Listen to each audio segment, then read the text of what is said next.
미가 7장 7절에서부터 13절까지입니다. 나의 빛 되시는 하나님. 지난 시간에는 절망 속에 찾은 영원한 소망이라는 제목으로 말씀을 공부했습니다. 미가서 7장은 미가 선지서의 마지막 장으로 1장부터 6장까지의 내용을 다시 한번 정리하며 하나님 백성들이 알아야 할 중요한 교훈들을 알려주고 있는 장입니다.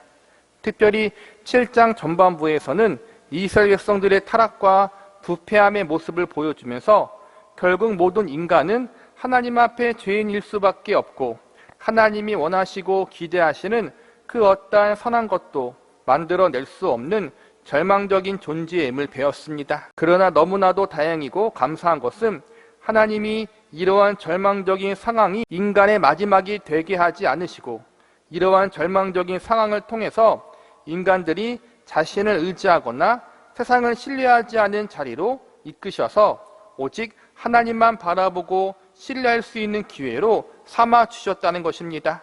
본문 7절을 보시기 바랍니다. 오직 나는 여호와를 우러러보며 나를 구원하시는 하나님을 바라보나니 나의 하나님이 나에게 귀를 기울이시리로다. 하나님 보시기에 악만 행하는 죄인된 인간들에게는 아무런 소망을 찾을 수 없지만 죄인들이 눈을 돌려 구원의 하나님을 바라보니 그곳에서 소망을 찾을 수 있게 되었다는 것입니다. 인간에게 있어서 절망은 하나님을 찾게 만들고 하나님만 바라보게 만드는 은혜의 기회가 될 수 있습니다. 그래서 인간의 상태는 절망적인 상태지만 그 상태에 머물러 있지 않고 구원의 하나님을 의지하고 신뢰한다면 절망이 바뀌어 소망이 될 수 있다는 것이 미가서 7장 전반부에서 배운 말씀입니다. 오늘 우리가 배우게 될 말씀은 미가서 7장 중반부 말씀으로서 나의 빛이 되시는 하나님이라는 제목으로 설교를 진행하려고 합니다. 하나님이 빛이 되신다는 것은 하나님이 우리의 소망이 되신다는 말씀과 같습니다. 하나님이 우리의 빛과 소망이 되시는 이유는 하나님만이 죄인된 우리를 구원하실 수 있는 유일한 분이기 때문입니다. 오늘 본문에서는 죄에 빠져있는 이스라엘 백성들을 향한 하나님의 특별한 사랑에 대한 내용이 나옵니다.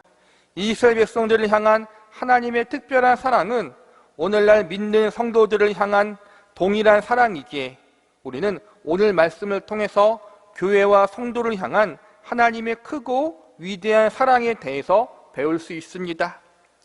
우리는 오늘 본문의 말씀을 통해서 택하신 하나님 백성들을 향한 하나님의 특별한 사랑이 무엇인지에 대해서 살펴보므로 우리를 향한 하나님의 사랑이 어떠한 사랑인지에 대해서 구체적으로 알아보고자 합니다. 첫 번째로 하나님의 특별한 사랑은 끝까지 버리지 않는 사랑입니다.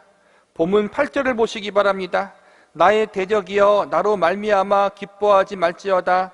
날은 엎드러질지라도 일어날 것이요 어두운 데 앉을지라도 여호와께서 나의 빛이 되실 것이미로다.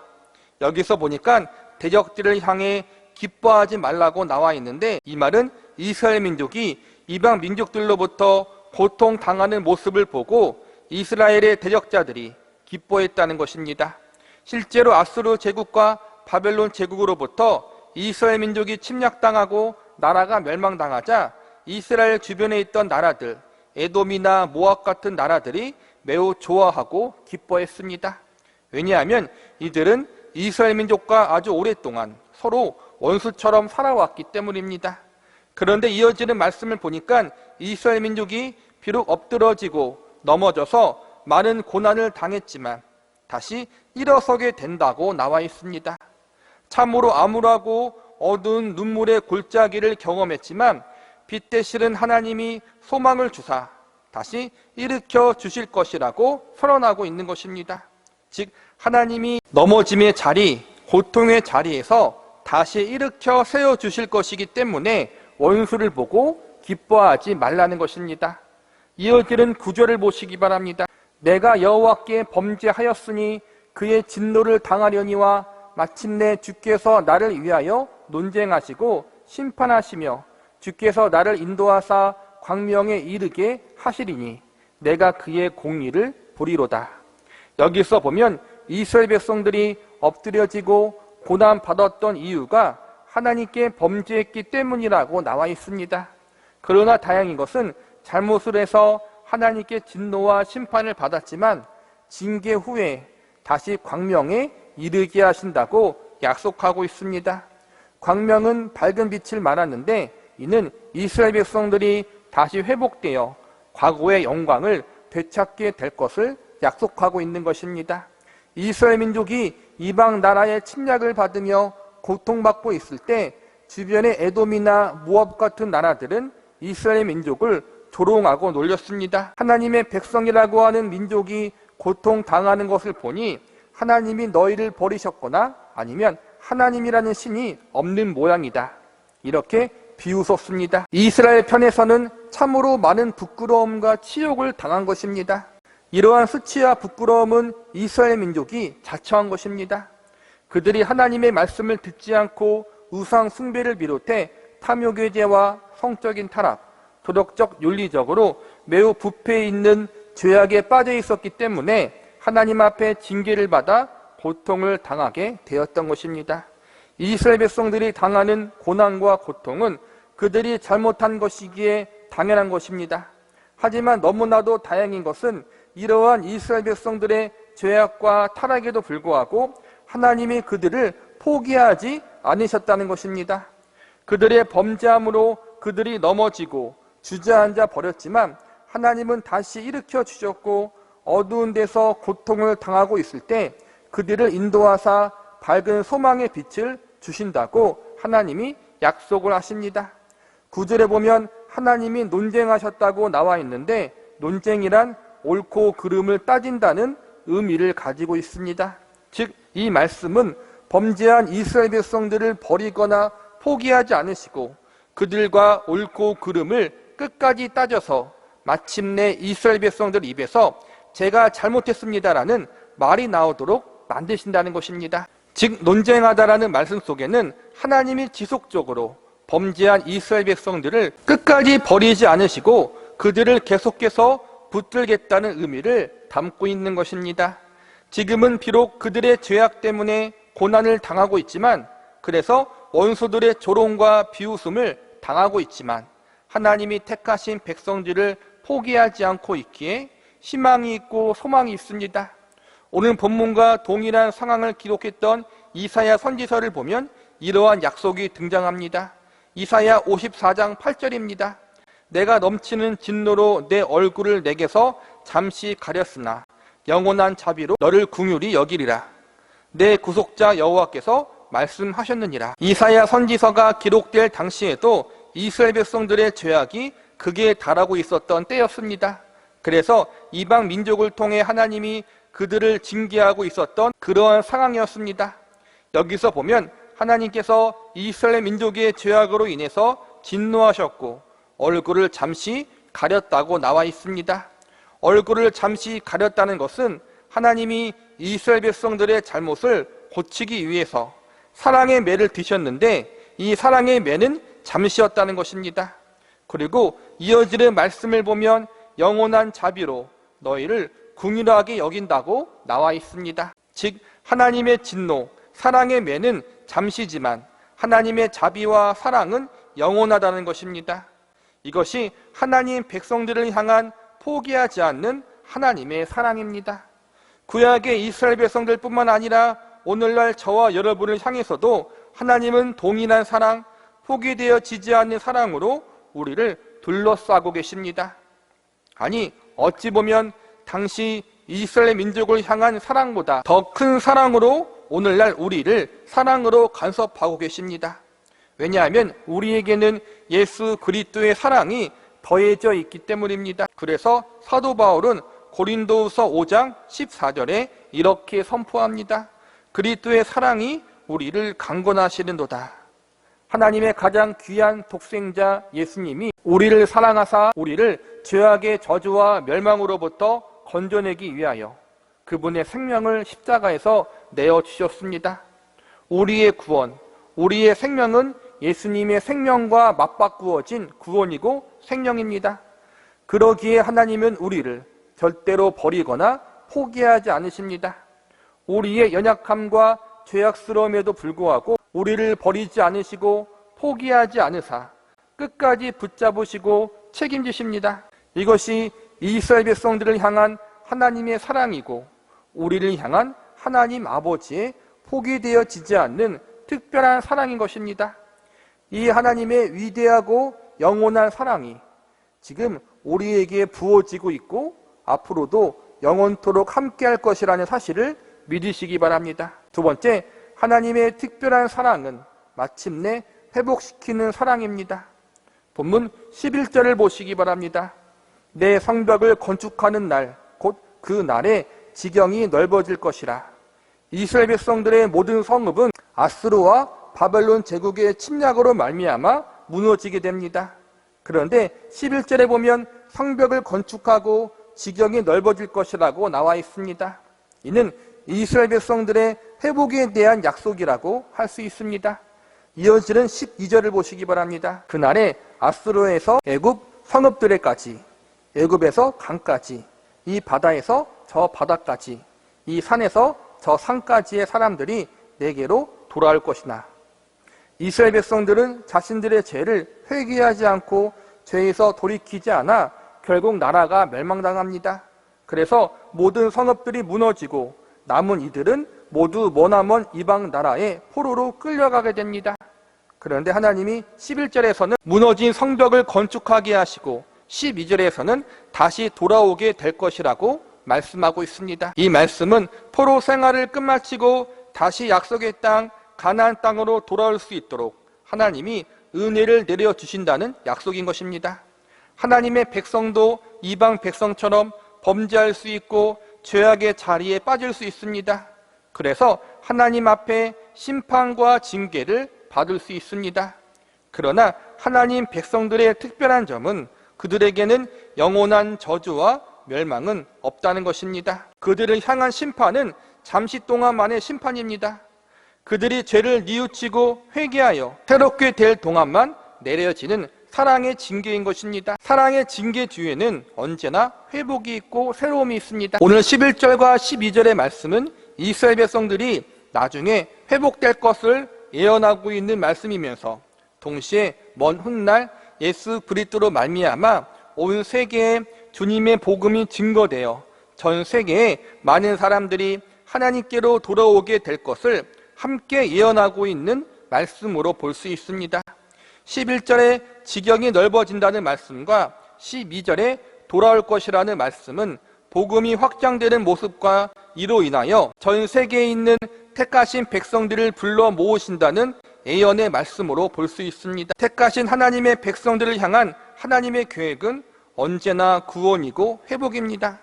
하나님의 백성들이 바다 끝에 있을지라도 하나님은 거기까지 가셔서 그들을 건져내시고 구원해 내실 것입니다. 악한 자리, 죄악된 자리에 있을지라도 사랑의 매를 때려서라도 반드시 그 자리에서 건져내시는 분이 하나님이십니다. 회개를 안 하면 할 때까지 사랑의 매를 멈추지 않으실 것입니다. 우리가 고집 부려도 하나님의 고집은 이길 수 없습니다. 왜냐하면 하나님의 고집은 영원하기 때문입니다. 하나님의 고집은 우리를 하나님의 백성으로 삼는 것으로 끝나지 않고 우리가 하나님의 형상과 예수 그리스도의 장성한 분량에 이르는 자리까지 가기를 원하고 계십니다. 그 자리에 우리가 이를 때까지 하나님은 포기하지 않으시고 우리를 향하여 영원한 고집과 열심을 내시며 우리를 이끄실 것입니다. 그러니 우리는 더 이상 고집 부리지 말고 하루라도 빨리 하나님 앞에 항복해야 합니다. 구원하시고 회복하시는 하나님, 그 하나님은 우리를 새롭게 하시고 한 발 더 나아가 더욱 성숙하게 우리를 만드시고 이끄시는 하나님이십니다. 우리를 하나님의 영광의 기업을 물려받기에 합당한 자로 반드시 만드실 것입니다. 우리를 영광의 자리에까지 인도하여 주실 것입니다. 그래서 우리에게는 영원한 멸망이 없는 것입니다. 제가 하나님의 특별한 사랑을 이야기하면서 마침내 회복시키는 사랑이라고 말씀드렸습니다. 제가 마침내라는 표현을 쓴 것은 하나님 편에서 우리를 지속적으로 연단하시고 훈련시켜서 우리를 하나님이 원하시고 기대하시는 수준의 자리에까지 인도하시고 지도하시는 열심을 표현한 말입니다. 마침내 회복시키는 사랑은 하나님이 포기하지 않으시고 열심을 내어 저와 여러분의 성숙의 자리, 성화의 자리로 이끄신다는 것입니다. 사랑과 회복의 주도권이 인간에게 있는 것이 아니라 하나님께 있는 것입니다. 히브리서 12장 11절에서부터 13절의 말씀을 제가 읽어드리겠습니다. 무릇 징계가 당시에는 즐거워 보이지 않고 슬퍼 보이나 후에 그로 말미암아 연단받은 자들은 의와 평강의 열매를 맺느니라. 그러므로 피곤한 손과 연약한 무릎을 일으켜 세우고 너희 발을 위하여 곧은 길을 만들어 저는 다리로 하여금 어그러지지 않고 고침을 받게 하라. 하나님의 백성과 자녀들에게도 징계는 있습니다. 그러나 그 징계는 잠깐의 사랑의 징계입니다. 사랑의 징계를 통하여 우리는 어그러지고 삐뚤어진 길을 바로 잡게 될 것입니다. 이것이 우리를 향한 하나님의 특별한 사랑, 회복시키는 사랑입니다. 우리는 분명 수시로 넘어지고 쓰러지고 실패할 것입니다. 그러나 우리를 포기하지 않으시는 하나님의 사랑이 마침내 우리를 새롭게 하실 것입니다.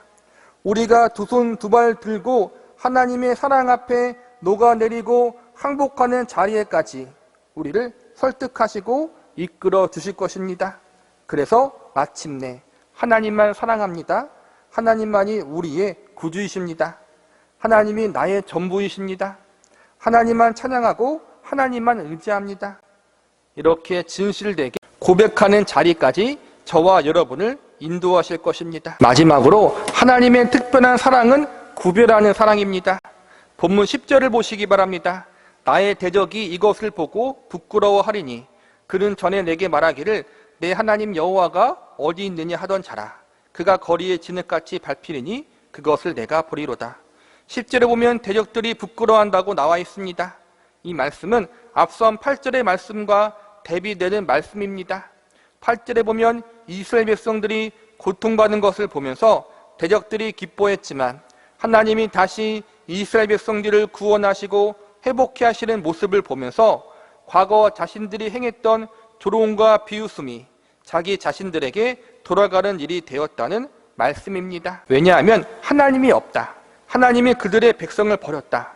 이렇게 조롱하고 놀리던 이방 민족들이 나중에는 입장이 바뀌어서 그들 자신이 멸망당하게 되고 이스라엘 민족은 다시 회복하게 됩니다. 이스라엘 백성들은 나중에 회복되지만 이스라엘을 비웃고 조롱했던 이방 민족들은 모두 영원히 멸망당해 다시 회복되지 못하게 됩니다. 제가 하나님의 특별한 사랑이 구별하는 사랑이라고 말씀드린 이유가 여기 있습니다. 하나님은 동일하게 믿는 사람이건 믿지 않는 사람이건 죄에 대해서 지적하시고 죄에 대한 징계를 내리십니다. 하나님의 백성이건 이방 백성이건 죄를 짓고 회개하지 않으면 심판하십니다. 그런데 다른 것이 하나 있는데 하나님의 백성에게 있어서 심판은 일시적인 심판이요 영원한 심판이 아니라는 것입니다. 일시적인 심판이라는 것은 잘못한 것을 뉘우치고 잘못한 것에서부터 돌이키게 하기 위한 사랑의 매로서의 성격을 가지고 있습니다. 오늘 마지막 말씀인 본문 13절을 보시기 바랍니다. 그 땅은 그 주민의 행위의 열매로 말미암아 황폐하리로다. 그 땅의 그 주민들은 이스라엘 백성들이 아닌 이방 민족들, 특별히 이스라엘 백성들을 괴롭혔던 나라들을 이야기하고 있는 것입니다. 이들은 그들이 행한 죄악대로 심판받아 황폐케 된다고 말씀하고 있습니다. 여기서 보면 이방 민족과 하나님의 백성인 이스라엘 민족을 대하는 하나님의 심판의 성격이 다르다는 것을 발견하게 됩니다. 하나님 백성을 향한 하나님의 심판은 고치시고 새롭게 하기 위한 심판인 반면 이방 백성을 향한 하나님의 심판은 사랑의 매나 사랑의 징계로서의 성격이 아니라 그들이 행한 대로 그들의 죄악대로 가감없이 내리는 정죄의 심판입니다. 하나님 백성들을 향한 심판은 사랑의 심판, 이방 민족을 향한 심판은 정죄의 심판이라는 것입니다. 그래서 하나님의 심판의 성격은 대상이 누구이냐에 따라서 달라지는 것입니다. 이것을 저는 구별하는 사랑이라고 표현했습니다. 친자식을 향한 부모의 사랑과 옆집 아이에 대한 부모의 사랑은 다를 수밖에 없습니다. 하나님의 백성들은 하나님의 친자녀들이고 이방 민족은 친자녀들이 아닙니다. 하나님이 하나님 백성들과 백성이 아닌 자들을 구별하신다는 것은 다른 말로 차별하신다라고 말할 수도 있습니다. 하나님이 차별하신다는 것에 대해서 어떤 사람들은 불평을 터뜨릴 수 있습니다. 하나님의 차별은 정의롭지 못하고 공의롭지 못하다고 주장할 수 있습니다. 때에 따라 상황에 따라 자기 사람들만 챙기는 나쁜 분으로 여길 수도 있습니다. 우리는 이러한 주장을 통해 인간의 한계성과 죄악성을 발견할 수 있습니다. 성경에서 말하는 정의와 공의는 하나님이 곧 정의요 공의라는 것입니다. 하나님이 정하신 것, 하나님이 기준으로 삼으신 것, 하나님의 말씀과 뜻이 곧 정의요 공의입니다. 하나님이 선이라고 말씀하시는 것이 선이고 하나님이 죄라고 정하신 것이 곧 죄입니다. 그런데 인간의 특징이 무엇입니까? 하나님이 선이라고 말씀하신 것에 이의를 제기하고 하나님이 죄라고 여기는 것을 죄가 아니라고 주장한다는 것입니다. 인류 가운데 죄가 들어온 이유가 무엇입니까? 선악의 기준이 하나님이라는 사실에 아담과 하와가 이의를 제기하고 반기를 들었기 때문입니다. 하나님이 아니라 내가 선악의 기준이 된다는 불순한 마음을 먹었기 때문에 결국 죄가 생기게 된 것입니다. 본문 9절을 다시 보시기 바랍니다. 내가 여호와께 범죄하였으니 그의 진노를 당하려니와 마침내 주께서 나를 위하여 논쟁하시고 심판하시며 주께서 나를 인도하사 광명에 이르게 하시리니 내가 그의 공의를 보리로다. 9절 마지막에 보면 내가 그의 공의를 보리로다라고 나와 있습니다. 여기서 나오는 공의는 우리가 생각하는 공의와 다릅니다. 하나님이 하나님 백성들을 살리시는 것이 곧 공의라는 말입니다. 우리가 생각하는 공의는 죄를 지었고 죄에서 도무지 빠져나올 생각을 하지 않는 악한 죄인들을 향하여 영원한 심판을 선언하는 것이 곧 우리가 생각하는 공의입니다. 그러나 하나님 편에서의 공의는 죄에 깊이 빠진 하나님의 백성들을 포기하지 않으시고 그들을 고치시고 새롭게 하여 건져내시는 것입니다. 자국민 우선주의라는 말이 오늘날 같은 시대에 좋은 말이 아닐 수 있습니다. 그러나 하나님에게 있어서 하나님의 백성과 자녀가 최우선입니다. 하나님 백성과 자녀들은 어떻게 해서든지 고치시고 새롭게 하시는 것이 하나님의 정의요 공의입니다. 반면 하나님을 거절하고 불신하는 자들에게는 그들이 행한 대로 갚아주시는 것, 이것이 하나님의 정의이고 공의입니다. 우리는 아무도 하나님이 하나님 백성과 자녀들을 우선시하는 것에 대해서 불평하지 못합니다. 왜냐하면 이를 위해서 예수님이 친히 그분의 생명을 내어주심으로 완전한 정의와 공의를 충족시켰기 때문입니다. 우리를 향한 하나님의 사랑은 이처럼 그분의 가장 소중한 독생자이신 예수 그리스도의 생명을 내어주시기까지 한 사랑, 세상의 그 어떠한 사랑보다 위대하고 특별한 사랑이라는 사실을 기억하시기 바랍니다. 말씀을 정리하겠습니다. 오늘은 나의 빛 되시는 하나님이라는 제목으로 말씀을 공부했습니다. 하나님이 우리의 빛 되신다는 말씀은 하나님만이 우리의 유일한 소망이라는 의미를 가지고 있습니다. 하나님이 우리의 유일한 소망이 되시는 것은 우리를 향한 하나님의 특별한 사랑이 있기 때문입니다. 우리를 향한 하나님의 특별한 사랑은 영원히 포기되어지지 않은 사랑이요 살리시고 회복케 하시는 사랑입니다. 그리고 언제나 주의 백성과 자녀들에게 사랑을 근거로 하여 대하시는 하나님 아버지의 사랑입니다. 하나님 백성들을 포기하지 않는 하나님의 영원한 사랑, 죄의 길로 빠져드는 하나님 백성들을 버리지 않으시고 반드시 그 길에서 건져내시고 구원해내시는 하나님의 열심 있는 사랑이 바로 우리를 향한 하나님 아버지의 특별한 사랑인 것입니다. 미가서 말씀은 심판의 내용으로 끝나지 않고 회복의 말씀으로 끝이 납니다. 이는 결국 하나님 백성을 향한 하나님의 관심과 사랑이 그만큼 크다는 사실을 배울 수 있습니다. 믿는 우리들도 세상 사람들과 동일하게 세상에서 많은 죄와 잘못을 저지릅니다. 그러나 그럼에도 불구하고 하나님의 특별한 사랑이 있기에 우리는 용서받을 수 있고 새로운 인생을 살아갈 수 있는 기회를 얻을 수 있습니다. 여기에 우리 그리스도인들의 희망이 있습니다. 믿지 않은 자들에게 하나님의 보좌는 심판의 보좌입니다. 그들의 행한 모든 것들을 아주 공정하게 철저하게 심판받는 두려움의 보좌가 될 것입니다. 그러나 하나님의 백성들, 그리스도인들에게 있어서 하나님의 보좌는 심판의 보좌가 아니라 은혜의 보좌가 될 것입니다. 법대로가 아니라 은혜대로 우리를 대하실 것입니다. 이것이 하나님 백성들의 특별한 은혜인 것입니다. 그렇다고 해서 하나님이 불공정한 분이거나 정의롭지 않는 분이 아닙니다. 왜냐하면 하나님 백성들에게 은혜를 내려주시기 위해서, 법이 아니라 사랑으로 대해주시기 위해서 하나님께서 그분의 전부를 내어주셨기 때문입니다. 우리를 법이 아니라 사랑으로 대해주시기 위해서 그분의 독생자이신 예수 그리스도를 십자가에 내어주셨습니다. 우리가 받을 형벌을, 법대로 받아야 할 사망을 예수님이 대신 받게 하신 것입니다. 우리는 모두 이방 민족들과 같이 아수르나 바벨론 제국처럼 하나님의 철저한 심판, 완벽한 정의와 공의의 기준 아래 영원한 죽음과 멸망이라는 심판을 받아야 했습니다. 그런데 이 심판을 예수님이 우리를 대신해서 받으신 것입니다. 그러므로 우리는 이제 예수님 때문에 하나님의 철저한 법대로의 심판이 아니라 사랑과 은혜의 법대로 심판을 받게 됩니다. 이것이 복음이요, 이것이 우리 그리스도인들이 가지고 있는 중요한 믿음인 것입니다. 창조주 하나님, 만왕의 왕 하나님이 우리를 위해 모든 것을 내어주셨습니다. 그분이 우리를 죄에서 건져내셨고 죄의 영원한 저주로부터 구원해 주셨습니다. 그리고 한 발 더 나아가 구원받은 자로서 믿음으로 인생을 살아갈 수 있도록, 성숙하고 성화된 삶을 살아갈 수 있도록 성도들의 삶을 계속해서 사랑으로 간섭하시는 은혜를 내려주셨습니다.